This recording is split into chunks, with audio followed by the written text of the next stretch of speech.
Hey yo les gens, comment allez-vous? J'espère que vous allez bien. Moi ça va super et nickel comme d'habitude. Moi c'est Akira et bienvenue sur ma chaîne. Aujourd'hui on se retrouve dans cette vidéo où je vais vous présenter 3 animés assez méconnus où le héros est surpuissant mais sous-estimé. Parce qu'en scrollant sur ma chaîne, j'ai remarqué que je n'ai pratiquement jamais parlé de ce genre d'animé.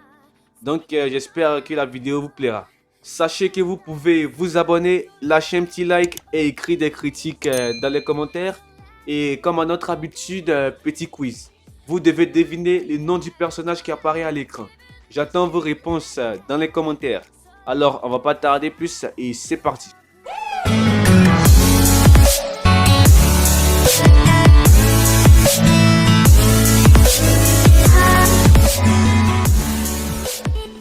Le premier animé s'appelle Madan no Outo Vanadis. Dans cet animé, nous suivons les Vanadis, qui sont 7 guerrières qui ont été choisies par des dragons et qui possèdent chacune une arme extraordinaire. Elles sont chargées de défendre un des 7 territoires du royaume. Et à l'occasion d'une guerre entre ce royaume et son ennemi de toujours, Eleonora Viltaria, l'une des 7 Vanadis, est envoyée au combat. Sur le champ de bataille, elle fait la connaissance d'un nageur exceptionnel qu'elle va battre et le ramener dans son domaine en tant que prisonnier de guerre. Donc dans cet animé, on va suivre les aventures de notre héroïne et de son prisonnier. Alors les gars, cet animé n'a rien d'un chef-d'œuvre, bien évidemment, mais c'est un animé qui se regarde. À la base, je pense que c'est juste un animé de divertissement qui n'a aucune prétention à part celle de nous montrer une guerre où on trouve des jolies filles. L'anime se base plus sur la stratégie militaire. On voit bien que l'auteur a voulu montrer que c'était la guerre au Moyen-Âge, car une bonne moitié de l'anime est basée là-dessus. Mais une autre moitié est basée sur les clichés japonais, le chi, le harem, etc. Mais personnellement, ça ne me dérange pas. Comme vous le savez, j'aime bien les animés ecchi. Mais je comprends que ça puisse déranger certains. En tout cas, c'est un bon animé que vous pouvez aller voir. L'animé a actuellement une saison de 13 épisodes. Il a pour genre aventure, ecchi, fantasy, romance et pour thème guerre, harem et médiéval.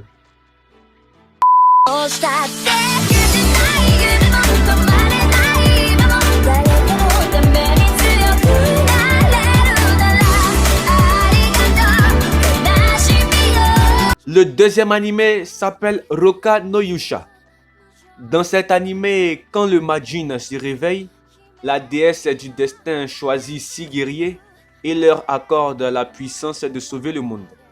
Il est dit que sur le corps de chacun des 6 guerriers, une sorte de fleur y apparaîtra.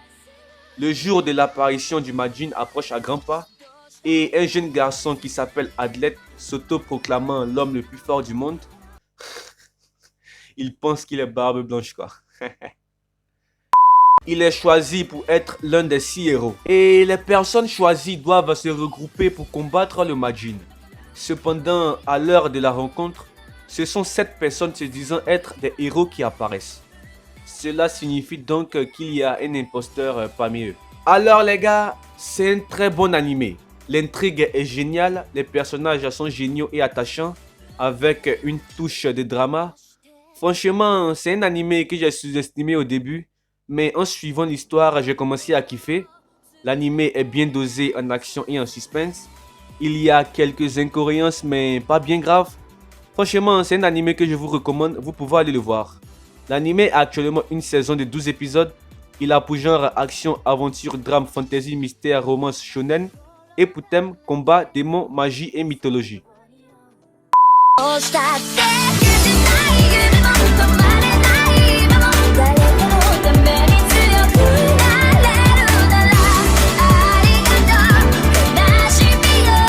Le troisième animé s'appelle Seiken Tsukai no World Break. L'histoire prend place dans un lycée spécial dans lequel les élèves sont appelés sauveurs et disposent d'un pouvoir en rapport avec les souvenirs de leur vie antérieure.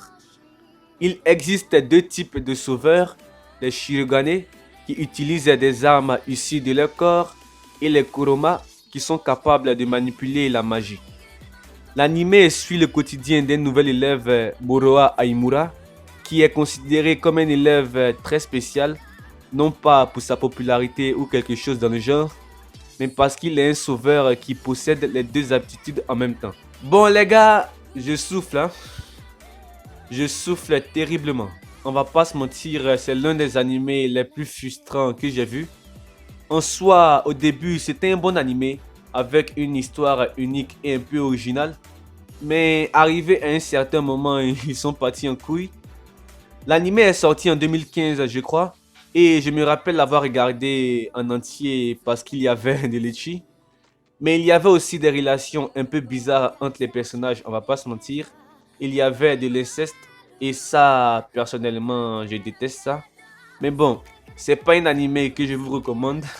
Mais si vous êtes curieux, vous pouvez aller le voir. L'anime a actuellement une saison de 13 épisodes. Il a pour genre action, fantasy, romance surnaturelle et pour thème école, harem et magie.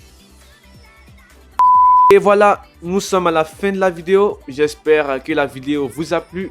Si elle vous a plu, n'hésitez pas à vous abonner, à lâcher un petit like et écrire des critiques dans les commentaires. Et aussi, sachez que vous pouvez me suivre sur Instagram.